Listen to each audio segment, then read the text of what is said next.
All right, we got this broken stud, so we're gonna put a new one in. So if you got a broken stud, this is how you swap them out. So first you bang it out.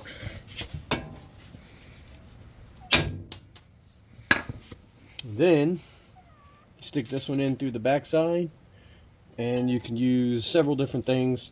I got this tool right here that'll slide onto here, and then you take the lug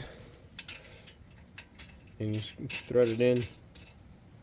Now you either can use a ratchet. What I prefer to use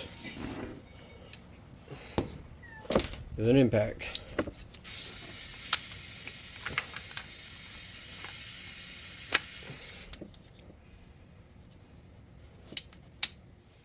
And then after the seat's all the way down, you look on the back side and it's good to go.